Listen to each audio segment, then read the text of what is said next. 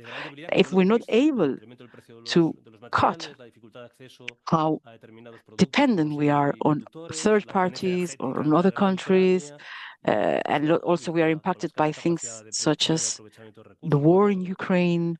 If we're not able to be self-sufficient on that, we're not going to be able to achieve this circular economy. So some of the environmental goals have to guide our economy.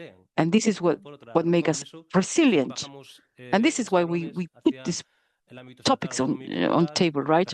Because if we don't do that, we will lose this perspective. We will think this classic thing of, oh, environmental laws are a step back. We shouldn't think in that way. And we will gain nothing if we go back to this kind of thinking. Thank you, Jose. Victoria, any thoughts on that? Yes. I want to talk about this mechanism, LSDR, that will allow us to arrive at the goal of 30% of recycled materials in PET. And that's one of the only plastics that has been approved by the EPSA. And that means that this material can be reused in food applications. And this is also now being very much used in everything that we can buy in the grocery. Well, now we do the separation. Right now, we don't know whether this material has been inside milk or water, and that was becoming a risk in the incorporated material. And in terms of LSDR, this regulation, this kind of regulation, it not only goes along the lines of the national one, it also confirms some of the measures that have been adopted at the national law. So that's one of the interesting parts, like it legitimates some of the national measures and it removes some of the non-useful discussions that we were having around this topic. What I didn't ask you is what would you like to include in the new royal decree? If you were asked, if you could have a say on that, all the things that you can, that you would talk at the ministerial level, like what would be your letter to Santa Claus, right? If you could write one for this new royal decree. Well, to start with,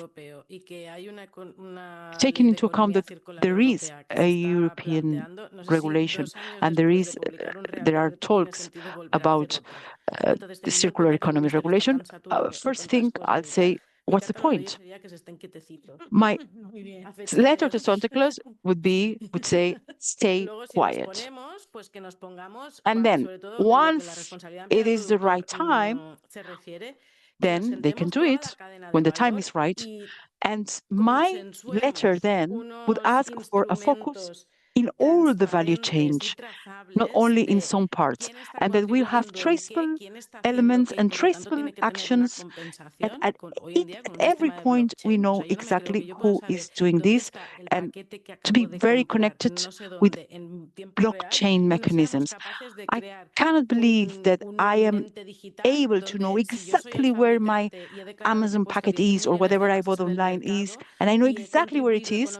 How is that it is impossible to trace sometimes the prices or the money that the consumer has paid, how many kilograms have been collected in a certain village, which part of it goes to the recycling applications, which type goes for landfills. I don't believe, I can't imagine that in 2025, these things cannot be traced.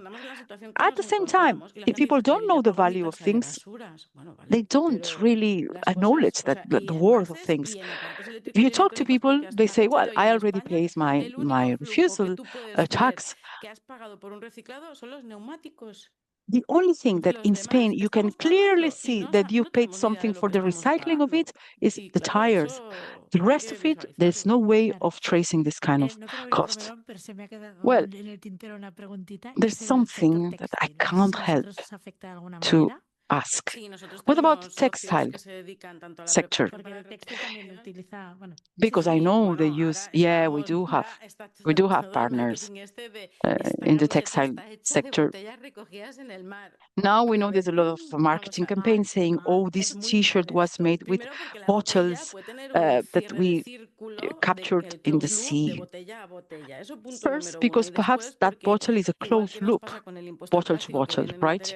And secondly, as it happens with the tax, the polyester machines, they have different prices. One of them, you pay 400 tons, 400 euros per ton, and the other one, it's 800. You know what's the difference?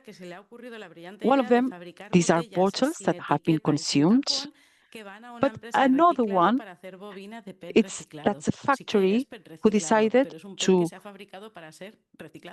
manufacture bottles that have been specifically made for this recycled PET, because this is China. Yeah, okay, you can have your European regulation, but this comes from China. Yeah, I could be here hours and hours, but we have to put an end to this roundtable. Thank you so much. Thank you so much for your contributions. And now we'll have we'll have a little break, just some minutes for a little break, and then we'll start with the next session. Thank you. Muy bien, pues hasta ahora. Nos ponemos a las 5 si queréis, así we could start at 5. Muy bien, pues gracias.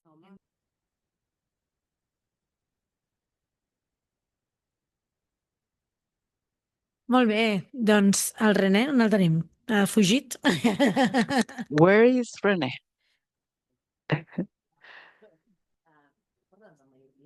Sí. Pues agafaré un... No, és broma. Vaig agafar-lo, Sebas. És complicat, d'entendre. Bé, doncs, si us sembla, reprenem la sessió. Ja estem quasi will now restart our session. We are in the final part of our day. We just have this final roundtable. It is not a round table. Oh, yeah, it is a round table. How are the different Spanish regions tackling waste management? And once they finish, do not leave, please. We have theater performance. We're not talking about here about the long drama performance. It's going to be 20 minutes, and I would encourage you, and I would pay you. Sorry, I would ask you to stay. So, without further ado, I will give the floor to Montse Monedero. She comes from the Catalan Waste Agency, and she will share with us all the good practices that they are doing, mainly on prevention of plastic pollution. And this presentation is going to be in Catalan, so please feel free to grab some headsets to follow this translation. Actually, it is in Spanish, my presentation, and I'm happy to feel free. You can speak in any language, well, any of these three languages. Please don't start now with Swahili. That's the good thing. We can speak two languages, not as Ayuso, president of the Community of Madrid, which says that people who speak more than one language are suspicious. First of all, thank you. Thank you for having us. Thank you for the invitation. We are very honored to be here in this Congress, JustCircular, that is devoted to plastic waste and how to manage it. And that's one of the topics that obviously is probably one of the main problems that we have nowadays. I'd like to walk you about our agency. It's the executive agency at a Catalan level. It belongs to the Ministry of Territory and Housing of the Catalan government, and we have competences on all the waste generated in Catalonia.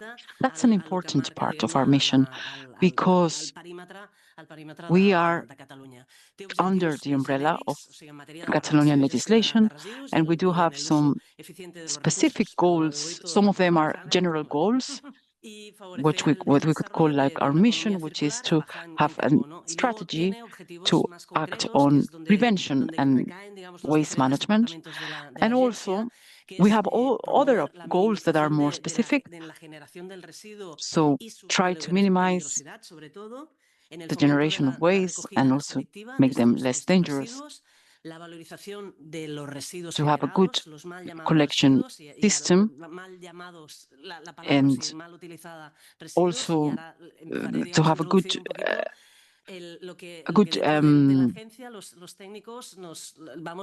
separate collection system. And also at the same time, we don't really like the word waste. Yes, it's in our title. It's the name of the agency, but it has quite negative connotations, and we try to avoid it as much as possible. I am in the Department of Prevention and Resource Efficiency, so we try to avoid to talk about waste. If you say waste, it has no value. We wouldn't use this word because we want to find resources. on waste. And as Dr. Santamaria said, our mission is try to recover as much as possible all the resources and to always find a resource on waste so that we can never, because waste means that it's useless. So we want to find the resources on our waste. Another of our goals is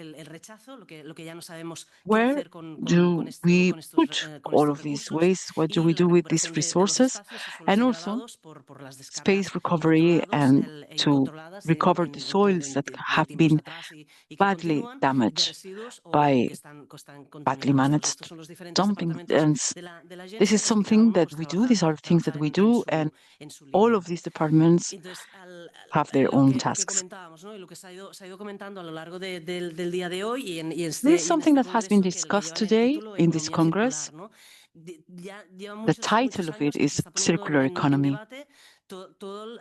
For many, many years, we've been talking about efficiency and how can we make these resources more efficient. What can be done to transform waste in resources? We try to approach it in a different way. And as I say, we see waste as a resource. So that's the change of paradigm that we are experimenting today. And it's a way of strengthening the production model, what is become to be known as circular economy, productive economy. Looking at things inside out. We were very used to see these drawings about circular economy, and now what we see is that if we want to close the cycle, if we want to close the waste cycle, then it will never become waste. It will be something that we could reuse in our production system. So the whole circular economy is based on recovery, remediation, the quality of the materials, especially using raw materials, virgin materials, but the ones that are already in our cycle, instead of going to the nature to extract, to do more extraction. We know that our earth is overexploited. I don't know if you've ever heard about this number, but this year, 23rd of May, is the day in which every year we have used all the resources that our earth can provide us. And year after year, this day is becoming closer to the 1st of January. That brings an idea of how we are in terms of the use of resources. Obviously, the slogan here, the motto that we want to follow, is that the best waste is the one that is not generated. This should guide our actions. We don't want to generate more waste. All of our strategies come from here, from this idea. This is what we do in the Catalan Waste Agency. We try to change the KPIs used in the industry, and this includes eco-design, the life cycle of the products. We want to end the obsolescence, program obsolescence, and especially we want to use as less material as possible. And all of this is what causes and what generates waste. But what some industries see as waste, some others can use it as raw material. So we put in touch these different companies, and they need to know, we want the companies to know exactly where they can find something that they need that is being dismissed by other companies.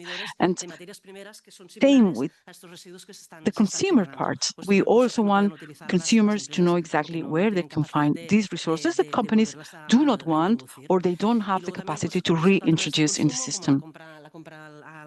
We try to influence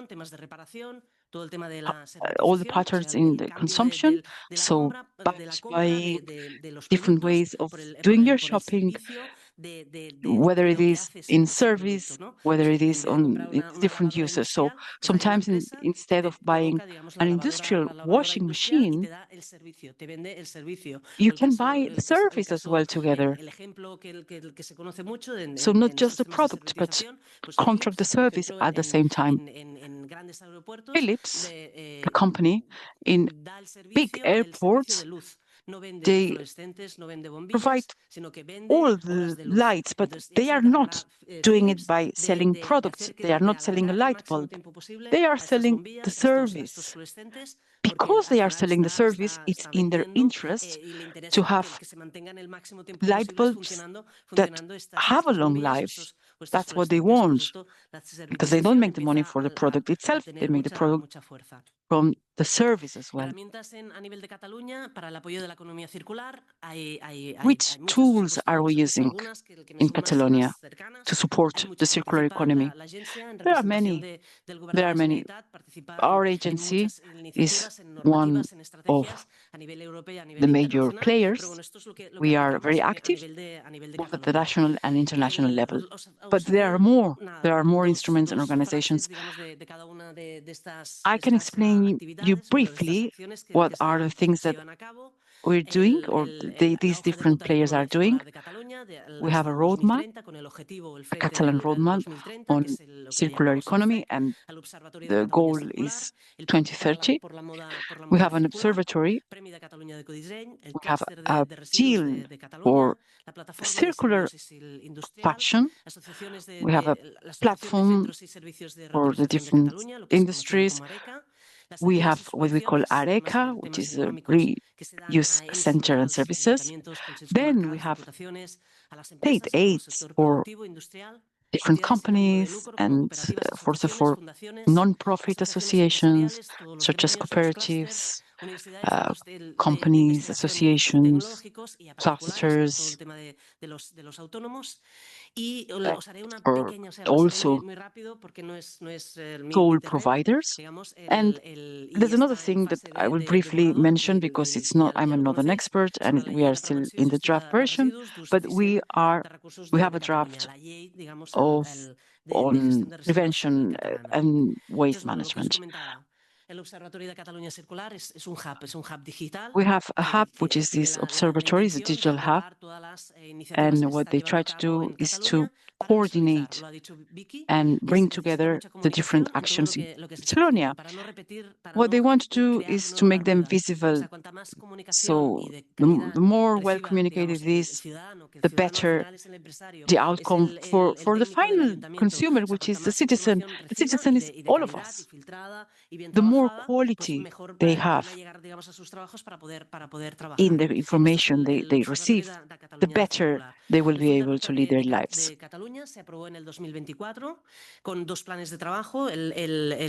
This was approved in 2024, 2 work plans set for 2024-26 and 2026-29. We're in the first one. This was approved before the action plan was approved. That's important. You put you made this joke, didn't you, that it was approved after the plans existed. This was a very short period of time, but anyway, everyone began working almost before the approval, and this includes all the actions being done in all the departments, all the organizations throughout Catalonia, and from there on, a roadmap was drawn up with 15 lines of action and some 80 actions within these 15 lines of action, working on financing, training, all standardizing all of these actions to a common goal. throughout Catalonia. Okay, going on with the presentation. All the links are in the presentation if you want more detail on any of these things, any of these activities, which are more transversal, more cross-disciplinary. The Ecodesign Award is every 2 years for companies that work in eco-design. We put together a catalog and exhibition. We do a lot to promote eco-design. We think it's one of the pillars within the waste agency is prevention. We try to keep waste from being generated. The best waste is the one that isn't generated. So eco-design has its awards with schools and universities that are encouraged to participate to facilitate it from the bottom up for people to come out with their eco-design ideas.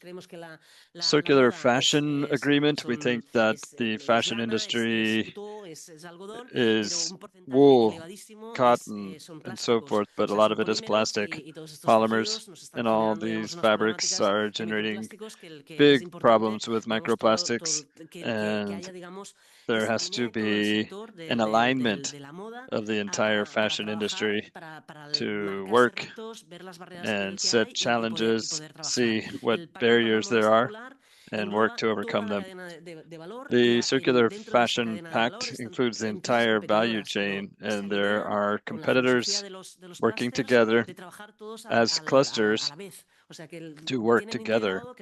They understand that working together, even if it means working with your competitor, is going to benefit them all because they are working toward a common goal.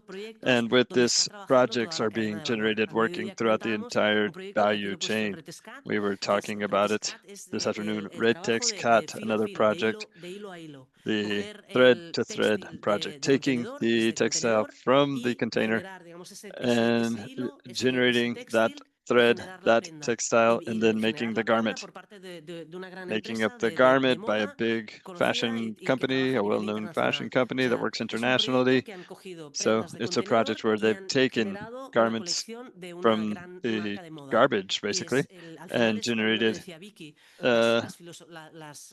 garments of high fashion. So as Vicky said, thread to thread, bottle to bottle, these kinds of things means you're not generating waste. Nothing is getting away, or only a very small part is getting away. And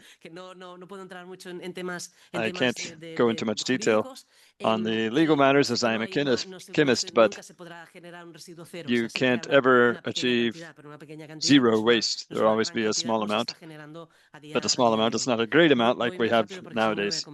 I'll have to go quickly because if not, I won't be on time. The Symbiosis Industrial platform.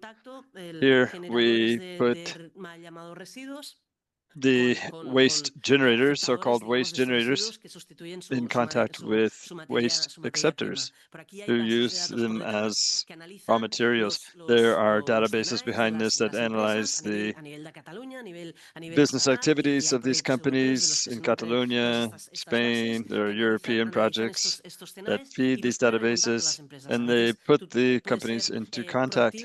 It can also be proactive. You can do it yourself through the platform, but you have to really encourage the companies to say, listen, what you're buying as virgin raw materials, you have it here as something waste. The burr from a rubber product can probably be used by another company. They're buying rubber with the same composition. So those waste products have to be turned back into resources. The waste cluster between the waste agency and Axio that brings together the entire value chain that has to do with waste products, all the competitors all working together, setting and meeting goals to work together. ARDECA is the Association of reuse centers and services of Catalonia to promote reuse of the resources and preparation for reuse once they have become waste, and they promote generation, which is one of the strategies to have these sorts of centers for reuse, repurposing, depending on what they receive and what they have to process, if it's a product, resource, or a waste product. Then the financial aid for Catalonia, the waste agency, as well as other departments and agencies such as Axio, have different financing lines. They promote projects that have to do with sustainability and the circular economy, achieving circularity within the economy.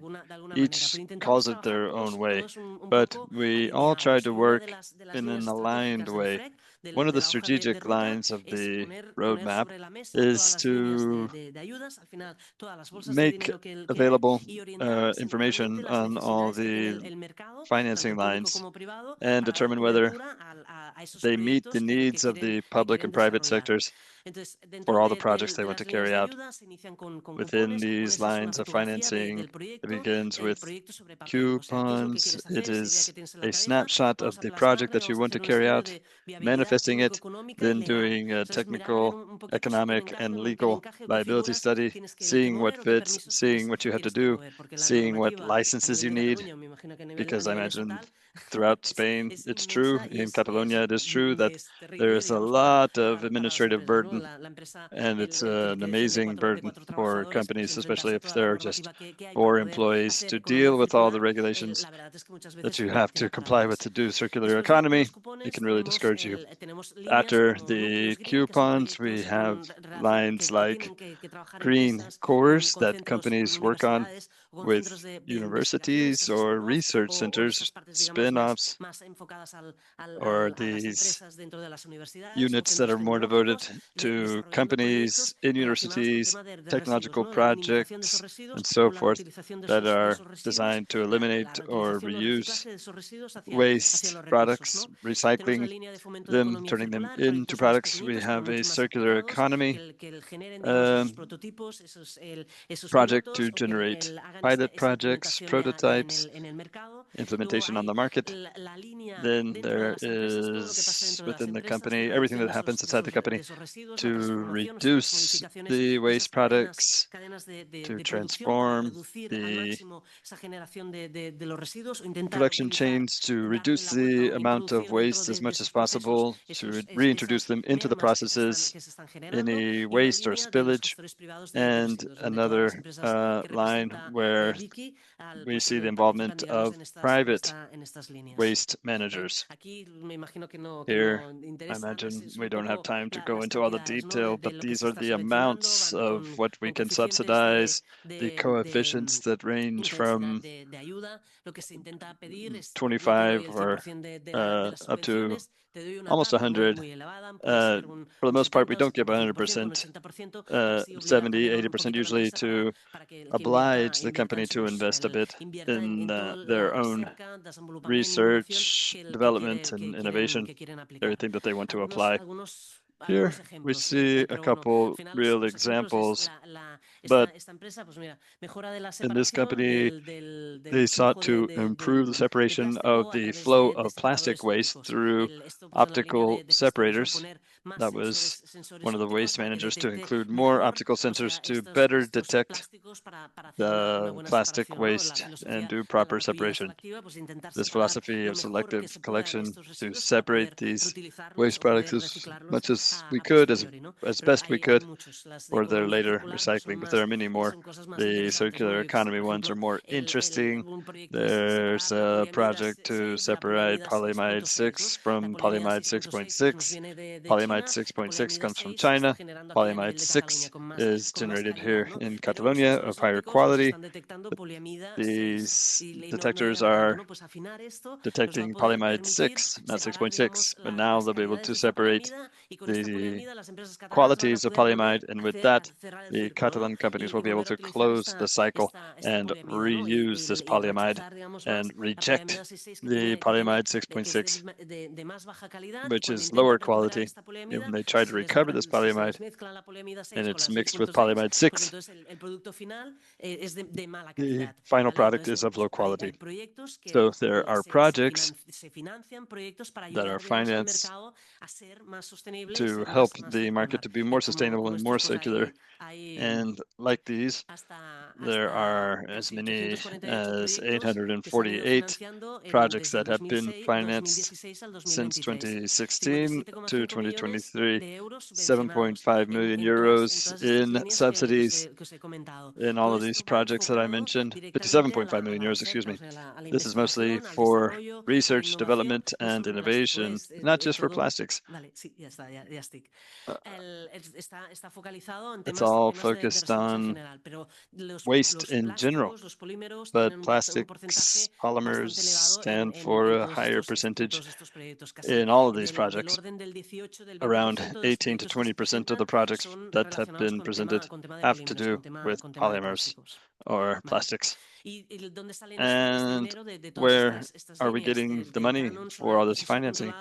The fees for controlled dumping of industrial waste. It is the ecological tax created in 2014 in Catalonia that was abolished in 2022 due to the publication of Law 7/2022, and it is now in standby. Maybe someone here has more information about it than I do, but as far as I know, they still, or the management has been transferred out of Catalonia and is following the same structure as the previous fees, following the same procedure until the ministry says the opposite and imposes the specified fees, or the fees specified in 7/2022. And the waste prevention and management and efficient resource use of Catalonia law was approved in 1991. In Spain, they couldn't quite get something like this approved, but they did manage to do it in Catalonia. They were innovative, implementing the selective collection of organic waste, the figure of the byproduct as a means of management. It was still waste, but it was a management pathway. 20% of the industrial waste generated returned to the productive system as soon as the state figure of byproducts entered. They went down to 5%, and that has been maintained. We lost 15% for the reintroduction of these resources in Catalonia due to a change in the regulations. But what is being done now is a new Catalan law, and it's in a draft phase. Don't read it in detail. I took one of the last versions that is being prepared internally.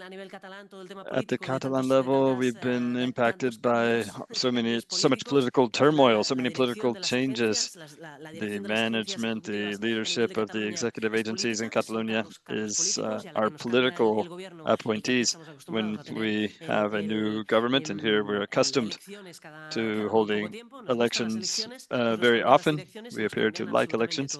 Well, with new political leaders, in come new agency leaders, and so all of our leadership changes. And they say we have to stop and go back over the 800 pages of the draft, and there may be changes. The proposal of our current director is to bring this to Parliament at the end of this year. We don't know if we will meet that goal, but that is his mandate, and that President Illa has asked him to do. We don't know if he will achieve it. And that concludes my presentation. Thank you. Thank you. I'm sorry to have asked you to hurry. We don't want to keep the actors waiting too long. But thank you, Montse, and I hope that what you say is true, that the law be born soon. It's been in the dark too long, and we need it to come out. It's from 2019 with the legal obligation of the Catalan law for the climate change, but it appears to be a shy law. It doesn't want to come out. Yes, I searched for plastics, and since I'm a chemist specialized in polymers, I was very sad. I broke down crying because there was very little to be found. The previous version was groundbreaking in terms of plastics and microplastics. I know that something had been done to include some microplastics. I don't know if it's still in there, but we will see when it comes out. So without any further ado, let's go into the Balearic Island legislation, which in this case was very ambitious, groundbreaking, and courageous. Renee gave us a few details about this, that they reached a bilateral agreement to prevent an appeal being filed before the Constitutional Court, because there were things that go well beyond what the basic state law had established and continues to establish in plastics. This is very advanced, and so we are very keen to change things to reduce plastics pollution. And Sebastián is the director of the Municipal Companies Surveys 202, but from 2015 to 2023, he was the executive director for waste products and environmental education in the Balearic Islands.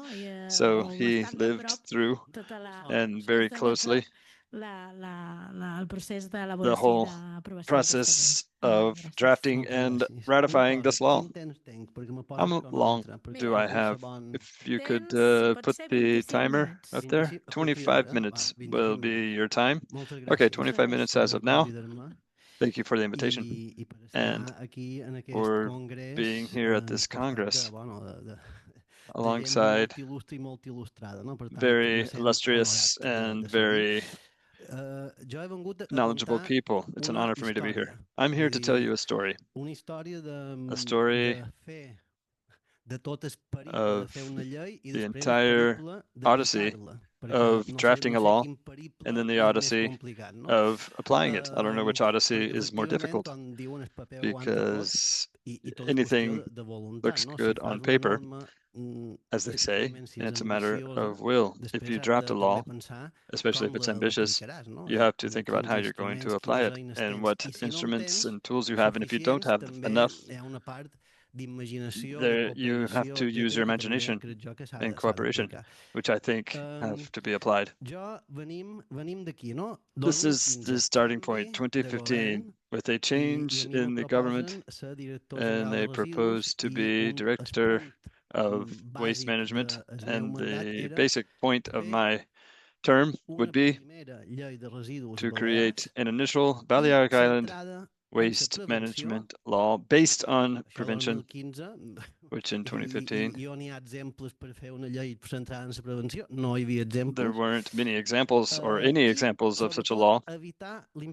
And avoid the import of waste, because we were coming from a social movement. You understand this, don't you? Shit is shit.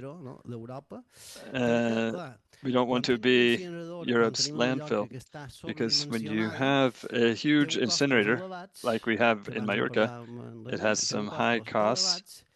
The high costs and the political leaders don't want you to raise the prices.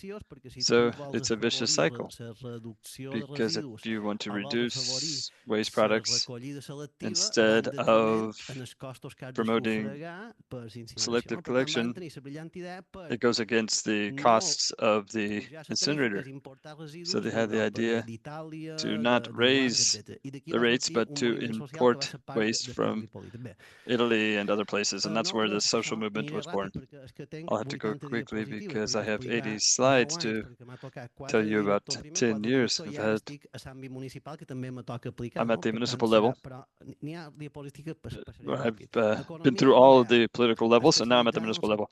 The Balearic economy is based on the tourism sector in a realm of overcrowding and social unease due to this.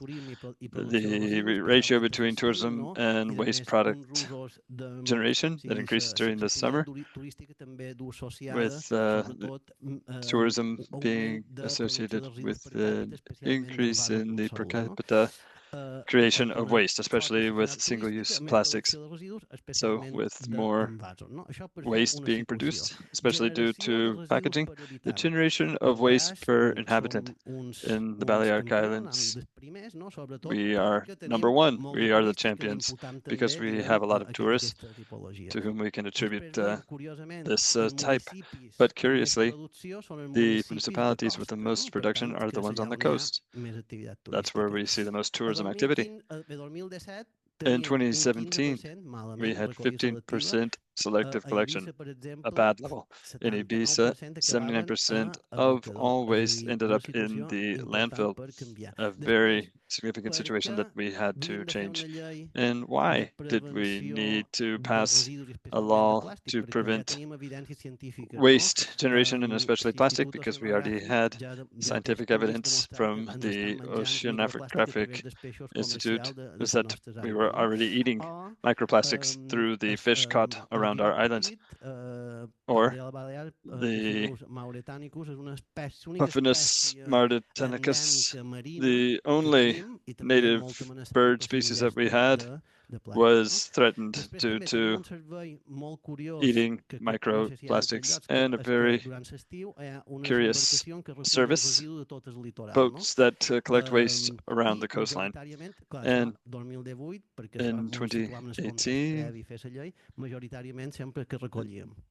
this is what we were collecting the most of, plastic. And as Rosa said, we did an analysis. These are well-known people from the Balearic Islands. Of the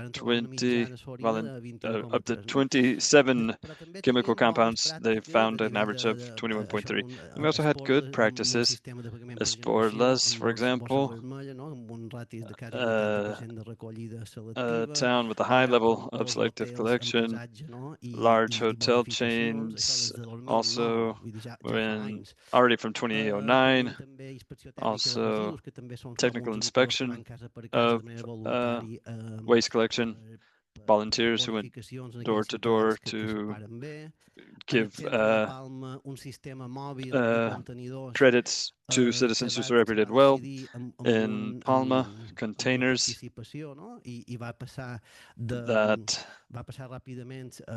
were for selective collection, increasing the level of selective collection, and to avoid permanent containers in the city center, they had these mobile dumpsters and other best practices. But the door-to-door collection, more common here in Catalonia, and discounts if you have animals like chickens or sheep or organic material that doesn't have to be managed. If you manage it yourself, you receive a discount. So in Mallorca, now they sang a concert with reusable cups, and best practices there as well, but also some issues for the distribution of competencies, the surveillance, planning, inspections, the planning for non-hazardous waste, the processing of municipal waste. With this law, we had to organize all of these competencies throughout the different levels of government. What it did was to stretch out. That's why we had a very, very well drafted preamble with data to cover all of these bases, the flows and movements of waste, a lot of information about this in the law, and also the context of the incinerator, which apparently was not creating zero waste. A lot of the things were ending up in landfills before their time. These concessions of 50 years conditioning the management of waste products. One of the things that we did was a high level of participation, which took a lot of work, but in addition to the law, we had a draft with the participation of all of the islands and a number of activities, and Rosa showed this in the civil society. There was a funeral for single-use plastics. This is my minister who told a story. He said, it's the first time in my life, and I imagine the last, that I'm happy to stand vigil over a dead person, to attend the wake of a dead person. In this case, plastics, single-use plastics.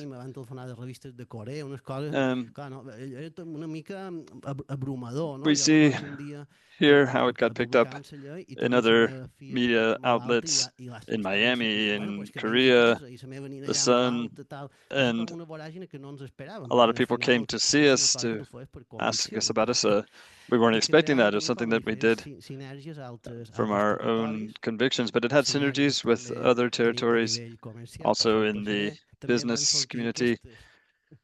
There were a number of surveys about what the population thought about the prohibition of coffee capsules or plastic bags, which were already being regulated, and ear swabs and so forth. This was all prior to the single-use plastics directive. Anyway, we had this. The big brands are pressuring to lower the criteria for the waste product law. The big brands were not in agreement with us, but we managed to approve the law in the parliament with the presence of the distribution sector, supermarket sector, the hotel sector, and so on. So we made it compulsory to have a message about the importance of taxes being imposed. Also, we made it compulsory for the textiles to be collected in the landfill. We made it compulsory to have a special area for the preparation for the reuse of products. And then there's another thing that hasn't been mentioned. The directive talks about separation by materials. And we have sometimes containers that are multi-materials. But we decided that the containers couldn't be for the packaging without any different differentiation, because they're very different. So we made a lot of campaigning on that. And another thing very particular of our region is that we wanted these data with a human pressure index. That's something that is applied to our islands, and which takes into account not only the local population, but also this population that is in transit, because we have a lot of that. We also created an office for prevention. I don't want to go into detail. The main goal is the reduction. This is where we put the focus. Some of the things we've done a lot of progress, especially with bottles. We removed most of the plastics, same with glasses, straws. Those things, more of them have been also introduced by the new directive, but then there were things as lighters or things that were not within the scope of the regulation. We also made a lot of work on microplastics and nanoplastics. For instance, coffee capsules. We put the focus on the producers. So I was horrified with the idea of going to a restaurant and you order a burger. I don't go much. Well, now I have kids, so every now and then I go. And the fact that just by doing that, you are generating 1 kilogram of waste. I couldn't get past that. So again, we realized that many shops and traders were giving false information in the materials they were using. So we did also, we talked to the public administration, and we managed to have a vending machine which was working just with reusable and recycled materials. But they were always telling us, well, this is impossible. The things you're asking are impossible. And we did them. Some of them were better succeeded than others, but we did all of them. You know, I guess you know the festivities of San Juan in Ciutadella. So this is the waste generated in this festivity. So we made it possible that in these big festivities, people can only buy drinks in bulk. That was a very damaging image of the island. This is why we wanted to change that. At the same time, we wanted to introduce a compulsory deposit return system. What we decided is that if in 2020 we haven't met our goals, we will run a pilot project. At the same time, we added a tax for the waste component. I tried to run this pilot project in the island of Formentera, but I couldn't do that. I didn't manage to do it. What I did manage is to get 500,000 euros to these sustainable projects. I had many meetings with owners of supermarkets and different types of shops, but then the pandemic hit. And at the same time, there were voices against it. In Formentera, in the island of Formentera, many powerful voices were not interested in this pilot project. We had everything ready. We had the whole campaign ready. And I have a video on that. And yeah, one day we managed to organize a demonstration, but that was about it.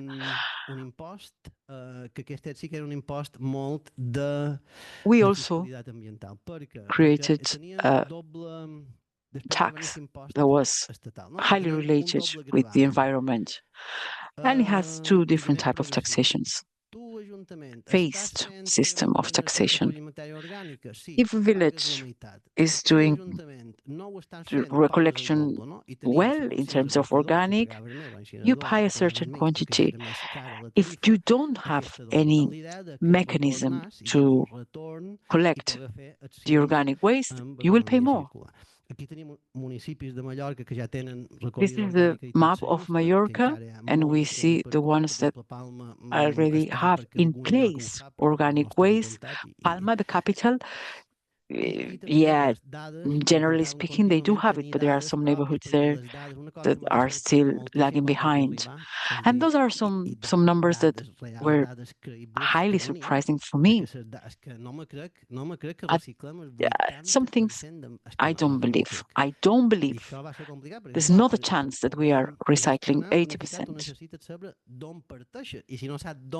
Where does this number come from? And I realized when I arrived that they didn't know where the numbers came from. So we had to run different studies, analysis, feasibility studies, lots of things. And we did it. We also prepared additional regulations for the sustainability and the circularity of the tourism. For instance, we made it compulsory for many tourism operators to have a circularity plan. We also ban amenities in many of the hotels or hospitality venues. The other key is the admin part or inter-admin part. We created synergies. This is in the Navarra region, but there were other regions of Spain, Valencia, Extremadura, Catalonia, and we tried to help each other. So if I have many resources, I might share them with you. After that, there was a litigation. Well, there were several of them with the government.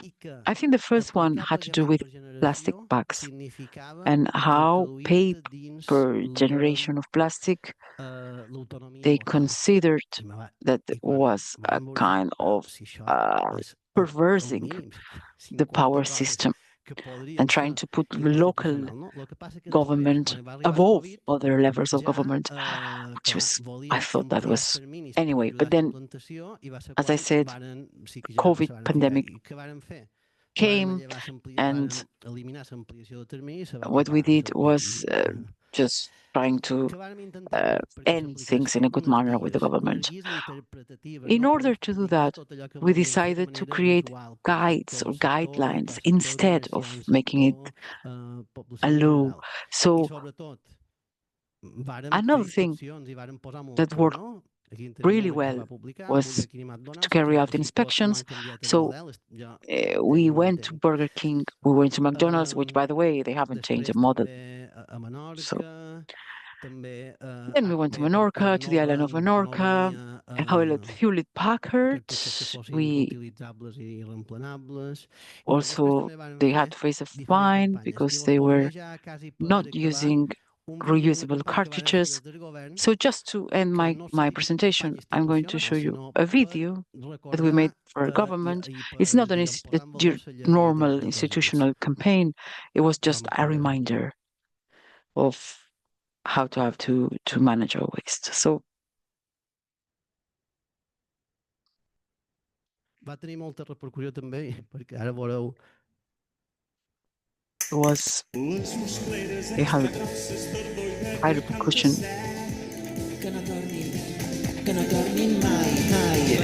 The shoulder parts of the 80s don't come back. Horrible hairstyles of those times. Please don't get them back. Stay where you are.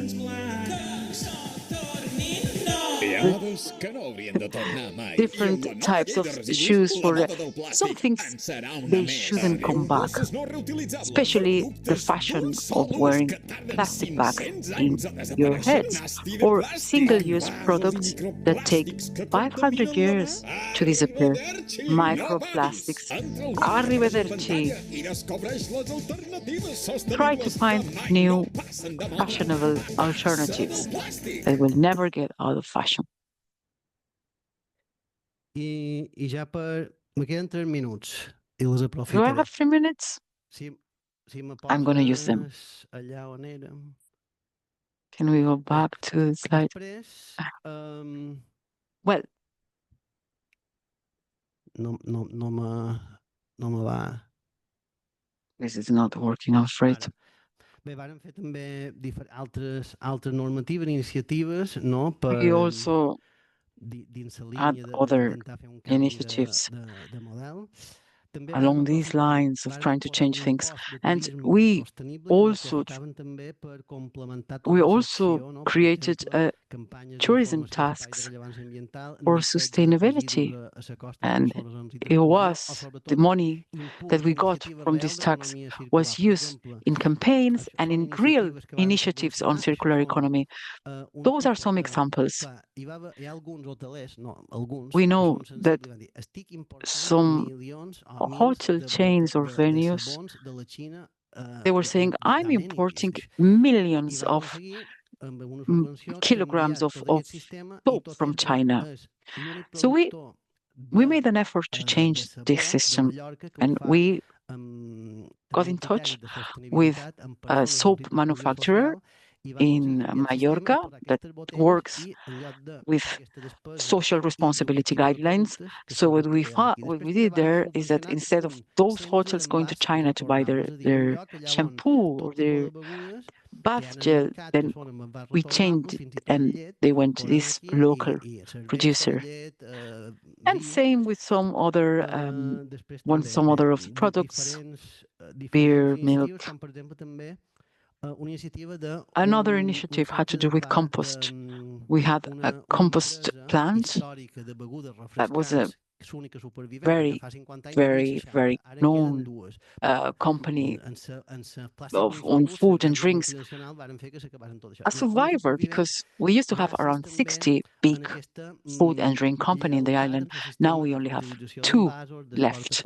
Anyway, we talked to one of these companies, these 2 companies, and they subsidized plant to clean packages. And this is a hotel that they decided to use their own organic waste to do their compost. So that's another good example. That's the reuse plant. And very briefly, that's 30 seconds only. We also created an area in the cleaning plant and recycling plant to have like clean point, and we have a project for a vegetal biomass plant because it's very easy to get compost from there. Otherwise, people could be tempted to buy compost from third world countries. Another example of different campaigns, we had a big, huge water deposit that we brought to different festivities on the island. Second-hand markets. And then three things that made the news.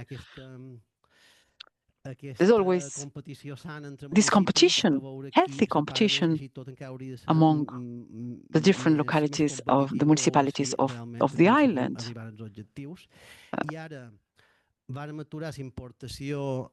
We also were able to stop imports from third countries, but I know that the island of Ibiza, they want to now have a deal with Mallorca between these two islands.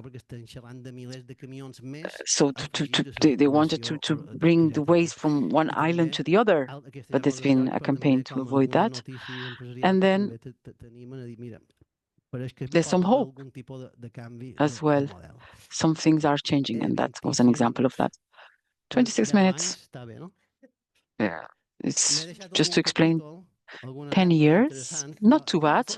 I might have skipped something, but, well, one last thing. This is a change of mentality, of mindset.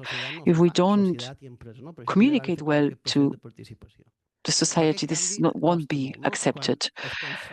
Change is always challenging.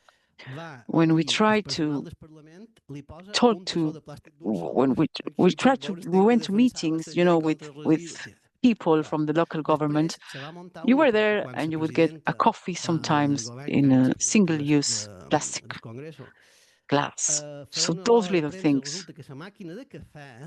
So we also decided to do a press release, and also the coffee machine was using capsules. So these kind of things is that you have to lead by example, otherwise you will lose credibility. And that's also an important message that we shouldn't forget. Thank you. Thank you, Sebastián. Thank you for the effort of trying to sum up 10 years in 26 minutes. Well, I think that's enough from today, and we'll all go now to the next building, which is actually our library. It's called CRY, whatever is the acronyms, Resource Center, but it's just for you, short, that's our library.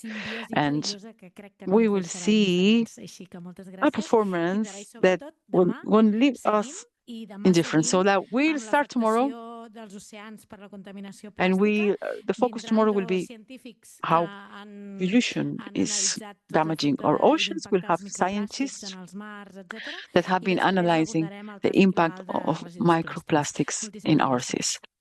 Thank you. Bye.